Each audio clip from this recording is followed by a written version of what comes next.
ত্রয়োদশ সংসদের যাত্রা শুরু। জাতীয় সমস্যার সমাধানের কেন্দ্রবিন্দুতে পরিণত করা হবে সংসদকে। জন আকাঙ্ক্ষা পূরণের অঙ্গীকার প্রধানমন্ত্রী। বিতাড়িত ফ্যাসিস্ট সরকার জাতীয় সংসদকে অকার্যকর করে ফেলেছিল। আমরা এই মহান জাতীয় সংসদকে সকল যুক্তি, তর্ক আর জাতীয় সমস্যা সমাধানের কেন্দ্রবিন্দুতে পরিণত করতে চাই। আমার রাজনীতি দেশ এবং জনগণের স্বার্থ রক্ষা করার রাজনীতি। সকলের সম্মিলিত আন্দোলনের ফলে 2024 সালের 5ই আগস্ট তৎকালীন ফ্যাসিস্ট সরকারের পতন ঘটে। রাষ্ট্রপতির ভাষণের সময় বিরোধী দলের প্রতিবাদ। সংসদ অধিবেশনের প্রথম দিনই বিরোধী দলের ওয়াকআউট।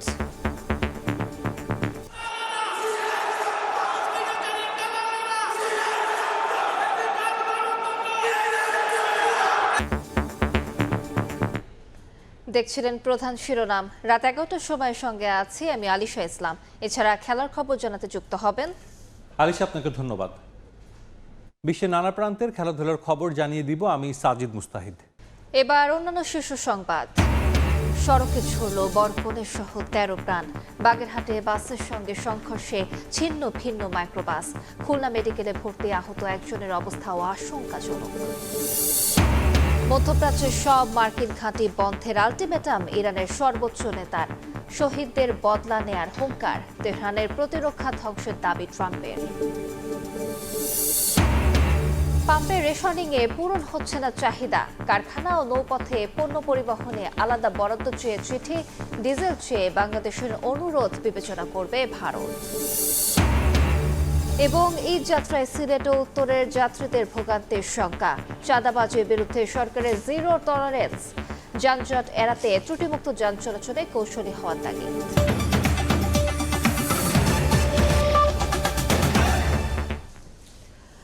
যাত্রা শুরু হলো ত্রয়োদশ জাতীয় সংসদের। স্পিকার নির্বাচিত হলেন মেজর অবসরপ্রাপ্ত Hafiz Uddin Ahmad. Deputy speaker barrister Kaiser Kamal. নতুন সংসদে সভাপতিত্ব করেন খন্দকার মোশাররফ হোসেন। প্রধানমন্ত্রী হিসেবে সব দলমতের প্রতিনিধি নিয়ে জন আকাঙ্ক্ষা পূরণ ও সংসদকে জাতীয় সমস্যার সমাধানের কেন্দ্রবিন্দুতে পরিণত করার প্রত্যয় জানান সংসদ নেতা ও প্রধানমন্ত্রী তারেক রহমান। সভাপতি অবশেষে যাত্রা শুরু করলো ত্রয়োদশ জাতীয় সংসদ। প্রথম অধিবেশন বসে বৃহস্পতিবার বেলা 11টায়। বিসমিল্লাহির রহমানির রহিম। শুরুতেই পবিত্র কোরআন তিলাওয়াতের পর উদ্বোধনী বক্তব্য রাখেন সংসদ নেতা প্রধানমন্ত্রী তারেক রহমান। আজ থেকে পুনরায় যাত্রা শুরু হতে যাচ্ছে সত্যিকার অর্থে জনপ্রতিনিধিশীল জাতীয় সংসদ। প্রায় 10 মিনিটের বক্তব্যে প্রধানমন্ত্রী বিগত 1.5 দশকের রাজনৈতিক অচলায়তন, বর্তমান প্রেক্ষাপট ও ভবিষ্যতের দিক নির্দেশনা তুলে ধরেন। বলেন, প্রধানমন্ত্রী হিসেবে দেশ, জনগণ ও সব দলমতের প্রতিনিধিত্বের মাধ্যমে জাতীয় সংসদকে জাতীয় সমস্যা সমাধানের কেন্দ্রবিন্দুতে পরিণত করা হবে। জাতীয় সংসদে দলের প্রতিনিধিত্ব করলেও প্রধানমন্ত্রী হিসাবে আমি এই জাতীয় সংসদে দেশের প্রতিনিধিত্ব করছি।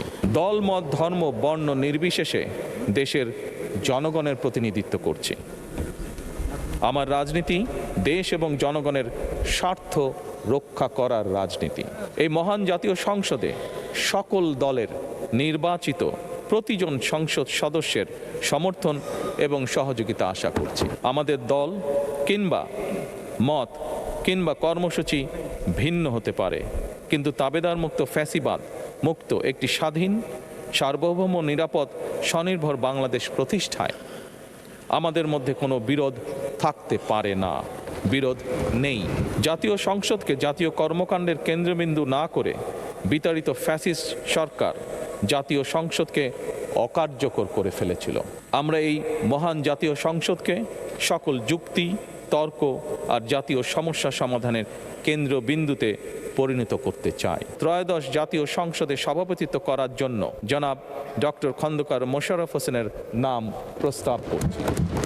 গত সংসদের স্পিকার ও ডেপুটি স্পিকার না থাকায় 1973 সালের দৃষ্টান্ত টেনে চলতি সংসদের সভাপতিত্বের জন্য ডক্টর খন্দকার মোশাররফ হোসেনের নাম প্রস্তাব করেন প্রধানমন্ত্রী। সিদ্ধান্তের প্রতি আবারও প্রশংসা করে এবং মাননীয় সভাপতি ওনার বাড়ি কুমিল্লা, আমার বাড়িও বোধহয় তার কাছাকাছি, সেই জন্য I have an special affiliation ওনার সাথে আছে। এই প্রস্তাবে সমর্থন দেন সংসদের বিরোধী দলীয় উপনেতা।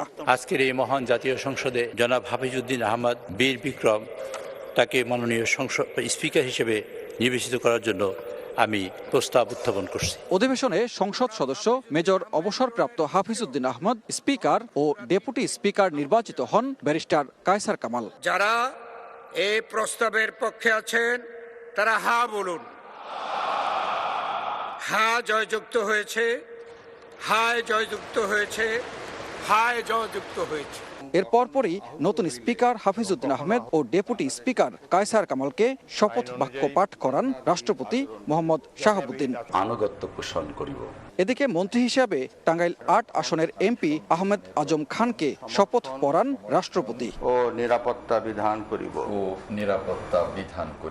দীর্ঘ পথ পরিক্রমার পর গণঅভ্যুত্থানের পাটাতনে দাঁড়িয়ে গণতন্ত্রের পথে যাত্রা শুরু করল ত্রয়োদশ সংসদ। এই সংসদ হয়ে উঠবে প্রাণবন্ত, সবার প্রত্যাশা, জনগণের আশা আকাঙ্ক্ষা বাস্তবায়নের বাস্তব ভিত্তিক প্রতিফলন ঘটবে এই সংসদের মাধ্যমে।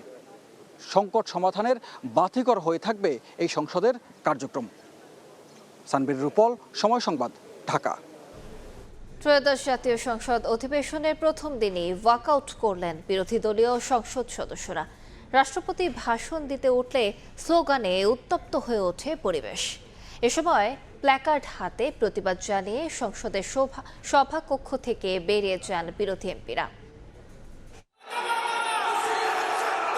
আমন্ত্রিত অতিথিবৃন্দ, জুলাই অভ্যুত্থানের সঙ্গে গাদ্দারি জনগণ সইবে না, গণতন্ত্র চায় তবে ফ্যাসিজম নয়, এমন সব প্ল্যাকার্ড হাতে সংসদের প্রথম অধিবেশনে রাষ্ট্রপতি মোহাম্মদ শাহাবুদ্দিনের ভাষণের সময় ওয়াকআউট করে বিরোধী দলীয় সংসদ সদস্যরা। স্লোগানও ছিল ফ্যাসিবাদের দোসরের মতো নানা প্রতিবাদ। সংসদের প্রথম অধিবেশনে বিধি অনুযায়ী স্পিকার রাষ্ট্রপতির ভাষণের ঘোষণা দিলে জামায়াত ইসলামী নেতৃত্বে তাদের মিত্র সংসদ সদস্যরা প্রতিবাদ জানান। এ সময় স্পিকার অবসরপ্রাপ্ত মেজর হাফিজউদ্দিন আহমদ বীর বিক্রম সংসদের শৃঙ্খলা ধরে রাখতে বিরোধী দলীয় সদস্যদের অনুরোধ করে শান্ত থাকার আহ্বান জানান। মাননীয় সদস্যবৃন্দ, সংসদের শৃঙ্খলা রক্ষা করুন। কিন্তু জুলাই অভ্যুত্থানে গণহত্যার দায়ে অভিযুক্ত আওয়ামী লীগ সরকারের মনোনীত রাষ্ট্রপতির ভাষণ কিংবা তার উপস্থিতি মেনে নিতে পারেননি বিরোধী দলীয় সংসদ সদস্যরা। আর সেই ক্ষোভের বহিঃপ্রকাশ ঘটে তাদের সংসদ ওয়াকআউট করার মাধ্যমে। বেশি আসনে কিছুটা বিব্রত হলেও রাষ্ট্রপতি মোহাম্মদ শাহাবুদ্দিন তার লিখিত বক্তব্য দিয়ে যান। এ সময় বিপুল সংখ্যাগরিষ্ঠতা নিয়ে সরকার গঠন করায় প্রধানমন্ত্রী তারেক রহমান ও তার দল এবং মিত্রদের অভিনন্দন জানান। শক্তিশালী বিরোধী দলের প্রতিও শুভেচ্ছা জানান রাষ্ট্রপতি। আমি এই সংসদে আপনার মাধ্যমে প্রধানমন্ত্রী তারেক রহমান এবং তার নেতৃত্বে গঠিত নতুন সরকারকে আন্তরিক অভিনন্দন জানাচ্ছি। রাষ্ট্রপতি তার ভাষণে শেখ হাসিনার শাসনামলকে ফ্যাসিবাদী বলে মন্তব্য করেন। কোটা সংস্কার আন্দোলন থেকে এক পর্যায়ে এটি ফ্যাসিবাদ বিরোধী আন্দোলনের রূপ নেয়। সকলের সম্মিলিত আন্দোলনের ফলে 2024 সালের 5ই আগস্ট তৎকালীন ফ্যাসিস্ট সরকারের পতন ঘটে। এদিকে সংসদ সভা কক্ষ থেকে বের হয়ে গণমাধ্যমের সঙ্গে কথা বলেন বিরোধী দলীয় এমপিরা। জুলাই গণঅভ্যুত্থানে রাষ্ট্রপতির ভূমিকা নিয়ে প্রশ্ন তোলেন তারা। বলেন, জুলাই হত্যাকাণ্ড চলাকালে অভিভাবক হিসেবে কোনো ব্যবস্থা নেননি মোহাম্মদ শাহাবুদ্দিন। প্রেসিডেন্ট 3টা কারণে অপরাধী, যার বক্তব্য এই মহান সংসদে আমরা শুনতে পারি না। প্রথম কারণ হচ্ছে তিনি সমস্ত খুনের সহযোগী ছিলেন। তার আমলে যে খুনগুলো হয়েছে, একটা খুনের বিরুদ্ধেও তিনি শাসক গোষ্ঠীর প্রতিবাদ করেন নাই, সেই খুনে তিনি কোনো ব্যবস্থা গ্রহণ করেন নাই। রাষ্ট্রপতির বক্তব্য শেষে রোববার বেলা 11টা পর্যন্ত সংসদ মুলতবি ঘোষণা করা হয়। হাসান ওয়ালি, সময় সংবাদ, ঢাকা। মধ্যপ্রাচ্যের সব মার্কিন ঘাঁটি বন্ধের আলটিমেটাম দিয়েছেন ইরানের সর্বোচ্চ নেতা মুজতাবা খামেনি। প্রথমবারের মতো জাতির উদ্দেশ্যে দেয়া বিবৃতিতে তিনি বলেন, শত্রুদের ওপর চাপ অব্যাহত রাখতে হরমুজ প্রণালীও বন্ধ থাকবে। এদিকে ইরান ও লেবাননে ব্যাপক হামলা চালিয়ে যাচ্ছে ইসরায়েল। লেবানন জুড়ে নজিরবিহীন হামলা চালিয়ে যাচ্ছে ইসরায়েল। দেশটির বৈরুত, দাহি, দক্ষিণাঞ্চল ও সীমান্তবর্তী এলাকায় একযোগে আক্রমণ করে নেতানিয়াহুর সেনারা। জবাবে ইসরায়েলের কয়েকটি শহরে শতাধিক রকেট ছড়ে হিজবুল্লাহ। এতে লণ্ডভণ্ড হয়ে গেছে ইসরায়েলের উত্তরাঞ্চলের একাধিক বসতি। ইরানেও হামলা অব্যাহত রেখেছে যুক্তরাষ্ট্র ও ইসরায়েল। তেহরান ও মারিভান শহরে আক্রমণের খবর পাওয়া গেছে। চলমান আগ্রাসনের জবাবে ওমানের সালালাহ বন্দরে ড্রোন হামলা চালিয়েছে আইআরজিসি। এছাড়া এদিন আরব আমিরাত, বাহরাইন ও সৌদি আরব লক্ষ্য করেও ড্রোন হামলা চালায় ইরান। মার্কিন ইসরায়েলি হামলায় আয়াতুল্লাহ আলী খামেনি নিহতের পর প্রথমবারের মতো জাতির উদ্দেশ্যে বিবৃতি দিয়েছেন ইরানের নতুন সর্বোচ্চ নেতা মোস্তফা খামেনি। নিজ বক্তব্যে যুক্তরাষ্ট্রকে কঠোর হুঁশিয়ারি দেন তিনি। মধ্যপ্রাচ্যের সব মার্কিন ঘাঁটি অবিলম্বে বন্ধ করতে হবে। ইরান প্রতিবেশীদের সঙ্গে বন্ধুত্বে বিশ্বাসী হলেও মার্কিন ঘাঁটিগুলোতে হামলা অব্যাহত রাখা হবে। শত্রুদের ওপর চাপ অব্যাহত রাখতে হরমুজ প্রণালী বন্ধই থাকবে। সব শহীদদের রক্তের বদলা নেওয়া পর্যন্ত লড়াই চলবে। প্রতিবেশীদের সাথে ইরানের সম্পর্ক উন্নয়ন জরুরি। চলমান যুদ্ধে ইয়েমেন ও ইরাকে সশস্ত্র বাহিনী ইরানকে সমর্থন দিচ্ছে। যুদ্ধে সাহসিকতার সঙ্গে লড়াই চালিয়ে যাওয়ায় ইরানের সামরিক বাহিনীর প্রতি কৃতজ্ঞতা জানান মোস্তফা খামেনি। পাশাপাশি যুদ্ধে ক্ষতিগ্রস্ত হওয়াদের আর্থিক ক্ষতিপূরণের প্রস্তাব দিয়েছেন ইরানের সর্বোচ্চ নেতা। এমন পরিস্থিতিতে ইরানকে কঠোর বার্তা দিয়েছেন মার্কিন president Donald Trump. Over the past 11 days, our military has virtually destroyed Iran. Their air force is gone, totally gone. That took the better part of about 3 hours. এদিকে উপসাগরীয় দেশগুলোতে ইরানের হামলার নিন্দা জানিয়ে জাতিসংঘের নিরাপত্তা পরিষদে একটি প্রস্তাব পাশ হয়েছে। ফারহাদ চৌধুরী, সময় সংবাদ। মধ্যপ্রাচ্যের যুদ্ধ পরিস্থিতিতে বাংলাদেশের অতিরিক্ত ডিজেল সরবরাহের অনুরোধ বিবেচনা করছে ভারত। সাপ্তাহিক প্রেস ব্রিফিংয়ে দেশটির পররাষ্ট্র মন্ত্রণালয়ের মুখপাত্র রণধীর জয়সওয়াল বলেন, ভারতের প্রয়োজন এবং পরিশোধন ক্ষমতা খতিয়ে দেখে এ বিষয়ে সিদ্ধান্ত নেওয়া হবে। আমরা বাংলাদেশ সরকারের ডিজেল সরবরাহের অনুরোধ পেয়েছি। এ নিয়ে 2017 সাল থেকে বাংলাদেশের সঙ্গে চুক্তি রয়েছে। আমাদের নিজস্ব পরিশোধন সক্ষমতা, অভ্যন্তরীণ চাহিদা এবং ডিজেলের প্রাপ্যতা বিবেচনা করে এ বিষয়ে সিদ্ধান্ত নেওয়া হবে। বাগেরহাটের রামপালে বাস ও মাইক্রোবাসের মুখোমুখি সংঘর্ষে মুহূর্তেই ঝরে গেল বরকনে সহ 14 প্রাণ। আহত একজনের অবস্থাও আশঙ্কাজনক। আমরা এসে কাউকে জীবিত পাইনি। নতুন বউ নিয়ে ফেরা হলো না বাড়ি, পথে প্রাণ গেল বরকনের। বৃহস্পতিবার বিকেলে বাগেরহাট খুলনা মহাসড়কের রামপালের বেলাই ব্রিজ এলাকায় যাত্রীবাহী বাসের সঙ্গে বিপরীত দিক থেকে আসা বরযাত্রীবাহী মাইক্রোবাসের মুখোমুখি সংঘর্ষ হয়। দুমড়ে মুচড়ে যায় মাইক্রোবাসটি, ক্ষতিগ্রস্ত হয় বাসটিও। এতে ঘটনাস্থলে 2 শিশু সহ 4 জনের মৃত্যু হয়। এছাড়া আহত হয়েছেন অন্তত 11 জন। ঘটনাস্থলে নিহত 4 জনের মরদেহ রামপাল উপজেলা স্বাস্থ্য কমপ্লেক্সে রাখা হয়। বাকি হতাহতদের খুলনা মেডিকেলে নেওয়া হলে আরো 10 জনকে মৃত ঘোষণা করেন চিকিৎসক। 2 মেয়ে আর এনার শাশুড়ি আর নিজের মা। 13 জন মারা গেছে, ড্রাইভার সহ। আমাদের 4 জন আর বরের পক্ষ থেকে 8 জন। একদিন আগে যে বাড়িতে ছিল উৎসবের আমেজ, সে বাড়িতে এখন শোকের মাতম। রামপালের মর্মান্তিক দুর্ঘটনায় নিহতদের মধ্যে নববধূ সহ 4 জনের বাড়ি খুলনার কয়রা উপজেলার আমাদি ইউনিয়নে। শোকের মাতম বরের বাড়ি মোংলা পৌরসভার 8 নম্বর ওয়ার্ড বিএনপির সভাপতি ফকির আব্দুর রাজ্জাকের পরিবারেও। সঙ্গে ছিলেন পরিবারের আরো 10 সদস্য। তাদের মধ্যে 3 শিশু সহ 9 জনের প্রাণ নিয়েছে এই দুর্ঘটনা। নতুন বউ মারা গেছে, তার স্বামীও মারা গেছে, সহ তার আরো ছেলে মেয়ে বউ সহ মারা গেছে। একটা ফ্যামিলি দুর্ঘটনায় পরিবারের অন্যান্য সদস্যদের সঙ্গে ফকির আব্দুর রাজ্জাকেরও মৃত্যু হয়। চন্দ্র বিশ্বাস, ববি, সময় সংবাদ। প্রতি বছরের মতো এবারও ঈদ যাত্রায় বাড়িমুখী মানুষের চাপ পড়বে মহাসড়কে। চাঁদাবাজদের বিরুদ্ধে কঠোর হুঁশিয়ারির পাশাপাশি স্বস্তিদায়ক ও নিরাপদ ঈদ যাত্রার আশ্বাস সড়ক পরিবহন মন্ত্রীর। সাইফুল রুদ্র রিপোর্ট। প্রতিবার ঈদে যাত্রী ও যানবাহনের চাপ কয়েক গুণ বেড়ে যাওয়ায় বিভিন্ন রুটে তৈরি হয় তীব্র যানজট। সড়কে বিশৃঙ্খলায় ভোগান্তিতে পড়েন যাত্রীরা। রাজধানী ছাড়ার পথে গাবতলী, টঙ্গী, সায়দাবাদ, যাত্রাবাড়ি ও কাঁচপুর, এমনকি হানিফ ফ্লাইওভারে দীর্ঘ সময় আটকে থাকে দূরপাল্লার গাড়ি। চালকরা বলছেন, এবার ভোগান্তিতে পড়তে পারেন সিলেট ও উত্তরের জনপদের যাত্রীরা। বাইবেল, শ্রীপুর, এটা মনে করেন জাম লাগে থাকে, এটা রাস্তা খুব ভাঙাচুরা। যানজট তো শুধু সিলেট কেন, একই রোডে যদি সবই চলে তাহলে তো অবশ্যই যানজট হবে। কাগজপত্র ও চালকের লাইসেন্স যাচাইয়ের নামে মহাসড়কের একাধিক স্থানে গাড়ি থামিয়ে পুলিশের বিরুদ্ধে কৃত্রিম যানজট তৈরির অভিযোগও করেন চালকদের কেউ। সিগন্যালটা দিল, গাড়িটা সাইড করেন, কাগজপাতি দেখান। যমুনা ব্রিজ পার হয়ে যাবেন, ওইখানে ওই একটা নাটক। এলেঙ্গার সাইডে যাবেন, ওখানে ওই পজিশন, তারপরে যমুনা ব্রিজ পার হবেন, গোল চক্করে এখানে তো ওদের একটা ক্লাব ঘর। যোগাযোগ বিশেষজ্ঞরা বলছেন সড়ক রক্ষণাবেক্ষণ, ত্রুটিমুক্ত যান চলাচলের পাশাপাশি সরকার কৌশলী হলে এবারও যানজট এড়ানো সম্ভব।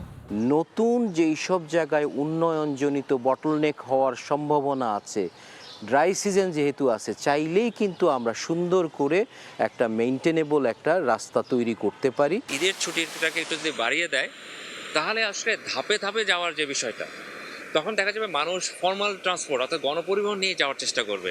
যোগাযোগ মন্ত্রী বলছেন ঈদ যাত্রা নির্বিঘ্ন করতে সব ব্যবস্থা নেওয়া হয়েছে। চাঁদাবাজির বিরুদ্ধে থাকবে জিরো টলারেন্স। সড়কে চাঁদাবাজি করার কোনো সুযোগ নেই। আইন শৃঙ্খলা রক্ষাকারী বাহিনী, পরিবহন সেক্টরে যারা জড়িত সবাই তৎপর আছে। আমাদের মন্ত্রণালয় থেকে যারা এখানে মনিটরিং করার দরকার সেটা আছে। পোশাক শ্রমিকদের যাতায়াত নির্বিঘ্ন করতে গাজীপুর সহ একাধিক জায়গায় বিআরটিসি বাস রাখা হবে বলেও জানান মন্ত্রী। বিআরটিসি থেকে আলাদা বাস ওখানে প্রস্তুত রাখা হবে। সাইফুল রুদ্র, সময় সংবাদ, ঢাকা।